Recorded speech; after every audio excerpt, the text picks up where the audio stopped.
देवी कादम्बरी पे तो मानो वज्रघात हो गया हो। वे ठगीसी उसी पल मूर्छित हो गई। रवि है पर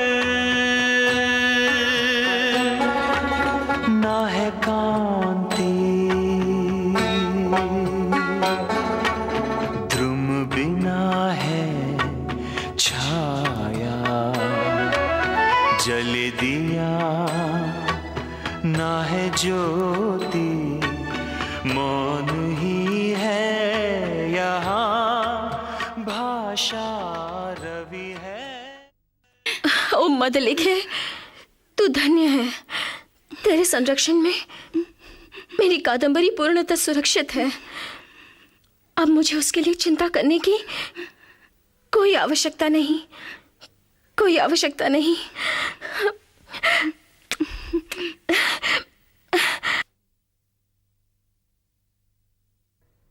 तुम मेरे ही रक्त, रंग एवं रूप का प्रारूप हो। मेरे हृदय के टुकड़े, क्या तुम मुझे भूल गए हो? क्या तुम मुझे छलना चाहते हो? आपके साथ छल माते? नहीं, कभी नहीं। मैं आपके साथ छल नहीं कर सकता। माते, बड़ों के आदेशों का उल्लंघन नहीं किया जा सकता। मैं इतने बड़े साम्राज्य का उत्तरदायित्व छोड़कर कैसे जा सकता हूं? 3 वर्ष बाद मैं अभी अभी दिग्विजय के उपरांत लौटा हूं माते। मेरी पूरी सेना मित्र वैशंपायन के साथ अभी भी मार्ग मध्य में ही है। नहीं माते, मैं आपको छोड़कर कभी नहीं जाऊंगा। केवरक। जी महाराज।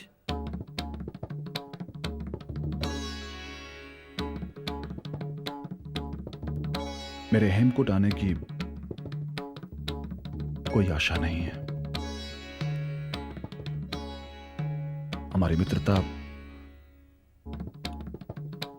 हमारा प्रेम कदाचित अब दिवस प्रकाश नहीं दिख सकेगा। युवराज की जय हो। युवराज, हमारी सेना वापस आ चुकी है। हमारी सेना ने दसपुर में पड़ाव डाला है। मैं धन्य हूं। भाग्य मेरे अनुकूल है। मैंने ध्यान किया और तत्काल मेरे मित्र वैशंपायन वापस आ गए हैं। हमारी विजय हुई है।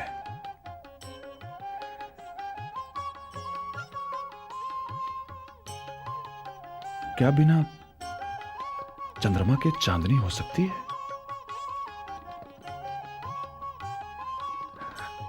अब मेरे जीवन में आशा का नया संचार हो रहा है। ओ कादम्बरी, बस तुम्हें देखने की इच्छा है, केवल तुम्हें देखने की। केवरक राजन, अब मैं तुमसे क्या कहूं? तुमने मुझ पर और मेरे प्रेम पर अनुग्रह किया है। अब कृपा करके तुम तुरंत कादम्बरी के पास जाओ। जी। उसके जीवन रक्षार्थ मेरे आगमन की सूचना दो और साक्षी के रूप में पत्रलेखा को साथ ले जाओ। जी। क्योंकि कादम्बरी पत्रलेखा से बहुत प्रेम करती है। इसे देखकर उसे मेरे आगमन का विश्वास हो जाएगा।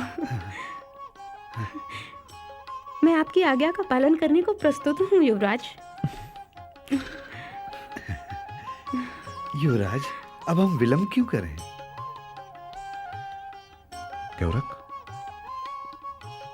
तुम कादम्बरी का कोई संदेश नहीं लाए थे, इसलिए मैं प्रतिसंदेश कैसे भेजूं? पत्रलेखा तुम्हारे साथ जा रही है, सब कुछ बता देगी। जी।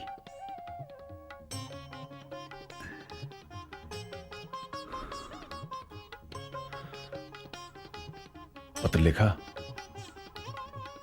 कृपया उसे मेरी ओर से कहना कि सभी दुष्टों में प्रथम गणनीय मैंने जाते समय आपको प्रणाम तक नहीं किया, तो अब किस गुण के बल पर मैं आपको अपनाने की याचना करूं? उसकी प्रेयवादिता मुझसे बातें करती है। उसकी उदारता मुझे अपने हृदय में स्थान देती है। फिर भी मैं उसके समीप जाकर निर्लज्ज भाव से मुंह दिखाने का साहस कर रहा हूं। जिस वाणी ने बिना गमनाज्ञा के स्वतंत्र भाव से मेरे चले आने की सूचना दी थी, वही वाणी कह रही है कि मैं कादंबरी के चरणों में आ रहा हूं। अतः मेरा आगमन व्यर्थ ना हो, यह संसार शून्य ना हो जाए, इसीलिए कादंबरी को प्राण धारण करना है। पत्र लिखा, मैं तुम्हें कादंबरी के प्राण रक्षार्थ वहां भेज रहा हूं। मेरा जीवन भी तुम्हारे ही हाथों में है, इसीलिए सावधानी पूर्वक अपनी रक्षा करना।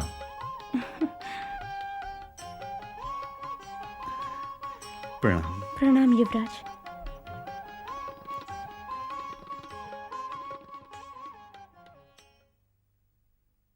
जगत प्रसिद्ध चक्रवर्ती सम्राट तारापीड़ की जय हो। दिग्विजय युवराज चंद्रापीड़ पधार रहे हैं।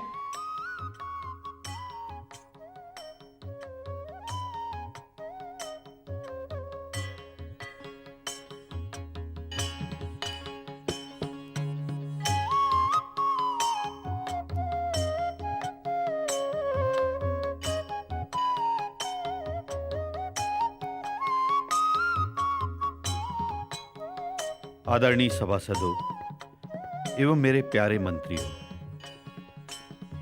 आप देख ही रहे हैं कि मेरा पुत्र चंद्रापीड़ अब बड़ा हो गया है। क्या उसके विवाह के लिए यह उचित समय नहीं है? हाँ महामहिम, अवश्य। इन्होंने तो पहले ही इस लोक में विजयी कन्या जयदेवी के साथ विवाह कर लिया है।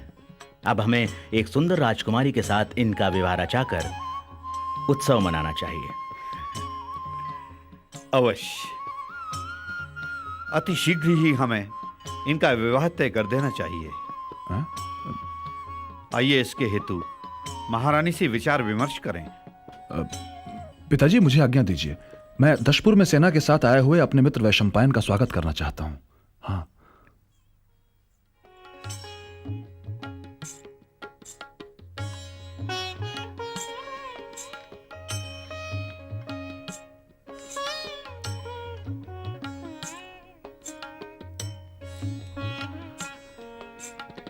यदि आप सभी थक चुके हो तो आज हम यहीं विश्राम कर सकते हैं।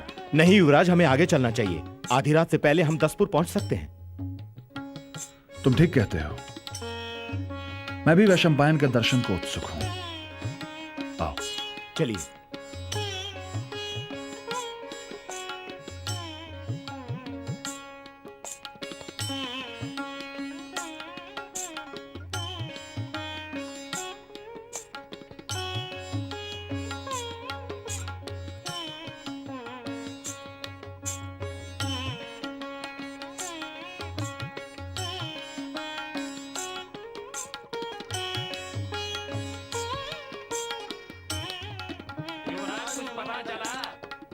हाँ, पता चला।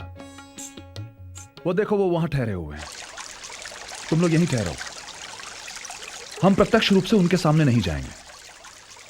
मैं अकेले ही जाकर मित्र वैशंपायन को चकित कर देना चाहता हूं। ठीक है?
ए, तो किस शिविर से है?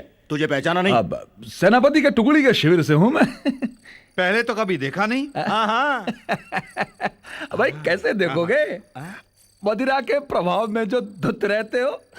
तुम्हारे जो सेनापति है ना वैशंपायन जी, वो मुझे देखेंगे तो पहचान लेंगे। मेरे नाम की जनवानी। ये कोई नवागंतुक है, कदाचित कोई शत्रु हो। कदाचित हमारे रहस्यों को जानने आया है। वो देखो इंद्रयुद्ध।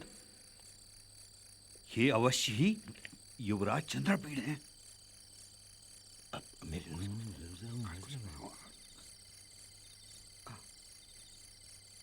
ए!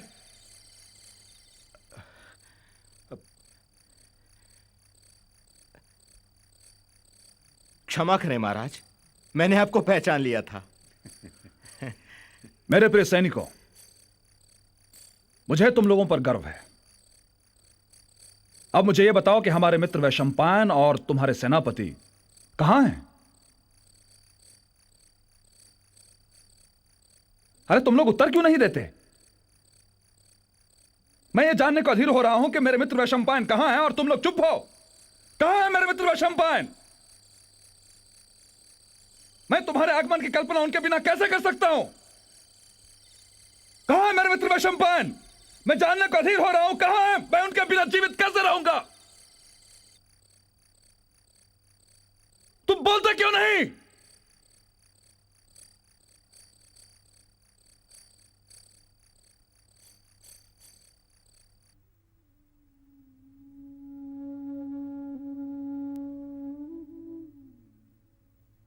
धैर्य रखिए युवराज, धैर्य रखिए। वैशंपायन जी जीवित हैं। युवराज, आप दोनों दीर्घायु हों। युवराज, हम आपको सब कुछ बताते हैं। मेरे प्रिय युवराज, आपके प्रस्थान के दूसरे दिवस ही प्रातःकाल वैशंपायन जी अच्छोत सरोवर गए। कदाचित उस अति मनोहर भूमि को देखकर उनमें मनोविकार उत्पन्न हो गया। हम लोगों द्वारा बार बार समझाने पर उन्होंने कहा, आप लोग सैन्य समुदाय लेकर जाइए, मुझे यहां से नहीं जाना है।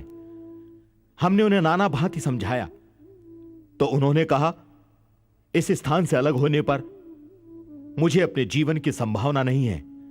आप लोग जाइए, जीवन पर्यंत चंद्रापीड़ की सेवा कीजिए।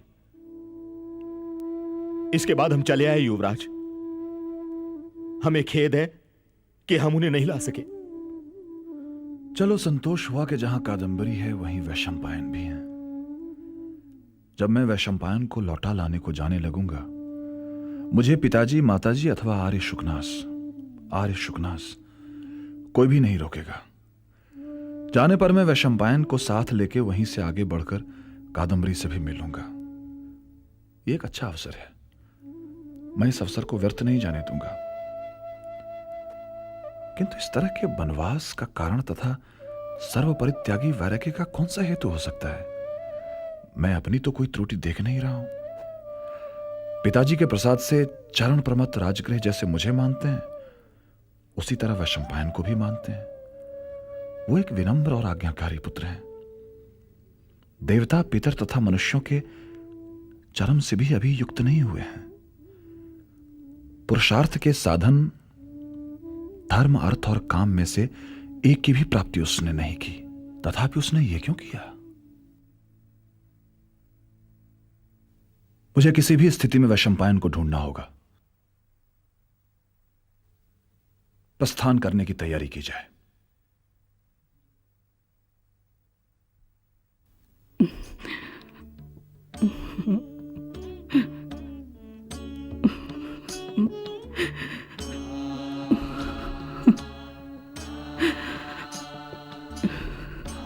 मां,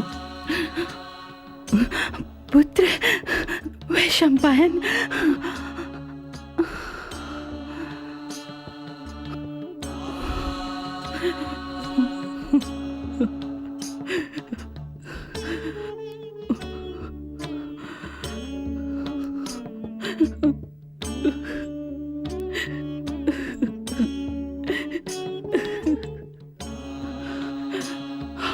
वैशंपायन। हाँ, तू तो अब भी हमारी गोद में पलने लायक बालक है। तू तू तू कैसे मनुष्य शून्य महावन में रह गया?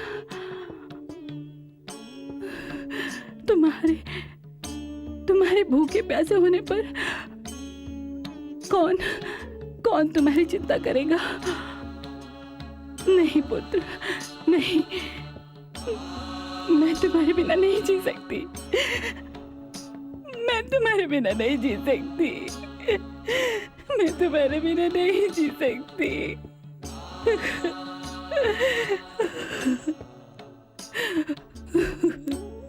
पुत्र चंद्रापीड़, मैं जानता हूं कि तुम अपने प्राणों से भी अधिक अपने मित्र वैशंपायन को प्यार करते हो। तथापि तुम ही इस दुख की घड़ी के कारण हो। वैशंपायन का वृत्तांत सुनने के पश्चात मेरा हृदय इसमें तुम्हारे दोष की आशंका करने लगा है। क्षमा करें राजन। चंद्र में उष्णता, अग्नि में शीतलता और सूर्य में अंधकार तो हो सकता है, किंतु मेरे चंद्रापीड़ में दोष असंभव।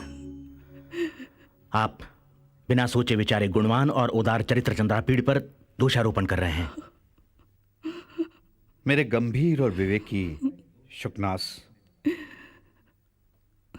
दिवस की रोशनी से सूर्य के प्रकाश, मेघ जल से समुद्र के पूरण और पंखे की हवा से वायु के अभिवर्धन के समान होगा कि हमारे जैसा पुरुष आपको समझाए। किंतु हे महाज्ञानी, हमें किसी भी प्रकार के निर्णय में शीघ्रता नहीं करनी चाहिए। आर्य, यद्यपि सोचने से यह ज्ञात होता है कि वैशंपायन जी के ना लौटने में मेरा कोई दोष नहीं है, किंतु आपकी भी संभावना ठीक ही है। यदि झूठी बात को बार बार दोहराई जाए, विशेषतर गुरुजन यदि उसे दोहराएं, तो झूठी बात भी सत्य सिद्ध हो जाती है। जब पिताश्री को ही मुझ पर आशंका है, तो अन्य लोगों को तो होगी ही। आरोप आरोप होता है, इसीलिए मुझे दंड अवश्य मिलना चाहिए। मेरी आपसे विनती है कि मुझे वैशंपायन जी को ढूंढ लाने का आदेश दिया जाए। दूसरा कोई रास्ता नहीं है, और यदि मैं गया तो निस्संदेह उन्हें वापस लाऊंगा। यद्यपि पिताजी के कहने पर सहस्रों जन इस कार्य को संपादित करना चाहेंगे, किंतु मेरी आपसे विनती है कि इस कार्य को संपादित करने की स्वीकृति मुझे मिलनी चाहिए। महाराज, युवराज का प्रत्येक शब्द सत्य है। यह सत्य है कि चंद्रापीड़ के बिना वैशंपायन को कोई वापस नहीं ला सकता।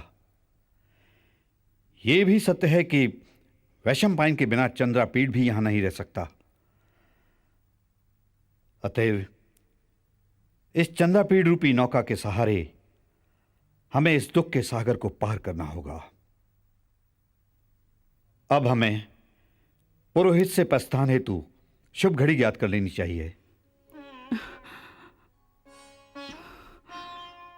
पुत्र, मेरे लिए तुम में और वैशंपायन में कोई भेद नहीं है।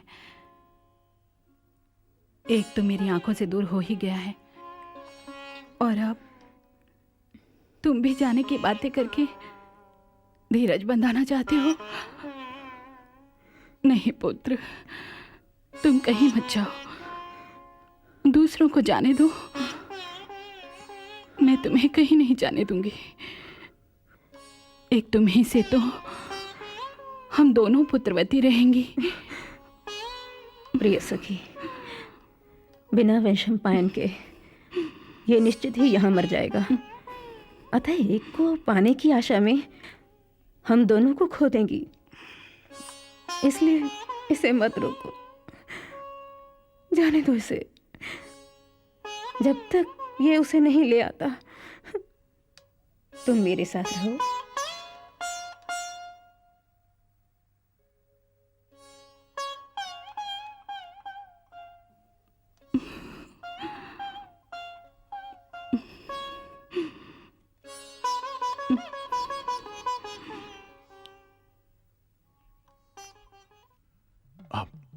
गणक महोदय, गणक महोदय, जितना शीघ्र हो सके बिना विलंब के उतने ही शीघ्र मेरा मुहूर्त निकालिए।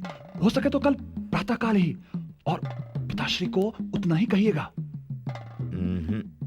देव, ग्रहों की स्थितियां अनुकूल नहीं है। यात्रा के लिए कल प्रातः बेला सर्वथा प्रतिकूल है। प्रस्थान के लिए कल संध्या का समय उपयुक्त रहेगा। गणक महोदय, मेरे पुत्र को अवश्य ही शुभ मुहूर्त में जाना चाहिए। आप गणक महोदय, पिताजी सत्य कह रहे हैं। मेरे लिए शुभ मुहूर्त ही निकलवाइएगा, कल प्रातःकाल। हाँ हाँ हाँ हाँ, हे राजन, प्रस्थान के लिए कल प्रातः बेला सर्वथा अनुकूल समय है।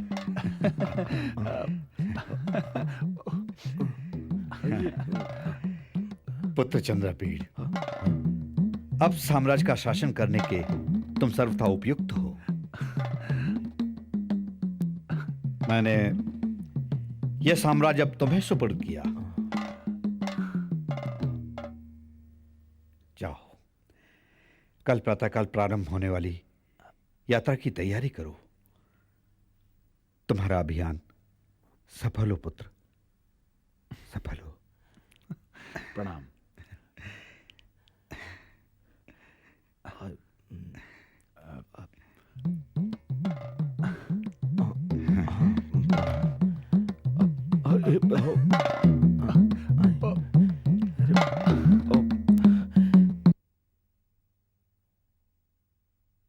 इंद्रायुध, आज तुम्हें क्या हो रहा है? अरे तुम मेरे समक्ष संकट क्यों उत्पन्न कर रहे हो? देखो इंद्रायुध, मुझे तुमसे महान सेवा की आशा है और तुम मेरी आशाओं पर तुषारापात कर रहे हो। आज कृपा करके आगे बढ़ो इंद्रायुध। इंद्रायुध, चलो चलो इंद्रायुध।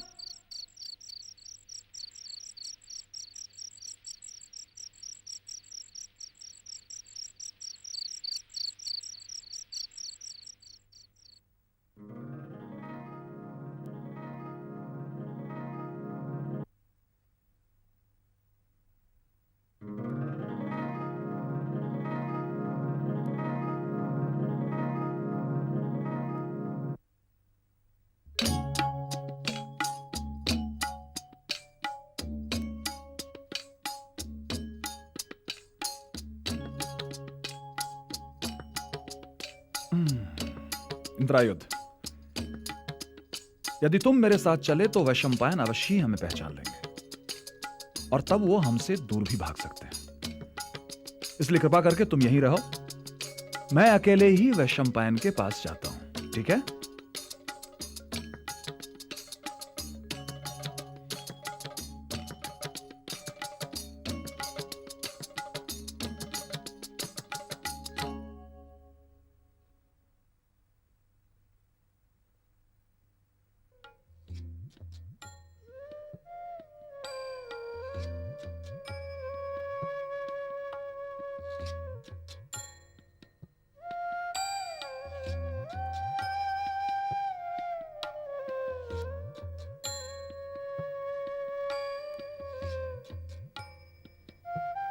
मित्र वैशंपायन, युवराज, यह कैसा ध्यान योग है? आपके माता पिता, महाराज, महारानी, संपूर्ण उज्जैनी साम्राज्य आपके वियोग के दुख में डूबा हुआ है और आप यहां? मैंने स्वप्न में भी आपसे ऐसे विरक्ति और छल की आशा नहीं की थी। सखा, आपको क्या हो गया? आप किस कारण यहां ठहरे हुए हैं? सब कुशल तो है ना? आप स्वस्थ तो है ना? मुझे अति खेद है युवराज। मैं तो मात्र इस सरोवर में स्नान करने और भगवान शिव के दर्शन हेतु आया। तदुपरांत क्या हुआ मुझे कुछ नहीं मालूम। आपके कष्ट हेतु मुझे खेद है। आइए युवराज, चलें। आपका इंद्रायुध कहाँ है? उसे मैंने पहाड़ी पर बांध कर रखा है। आइए पहले देवी महाश्वेता का दर्शन करते हैं। आइए।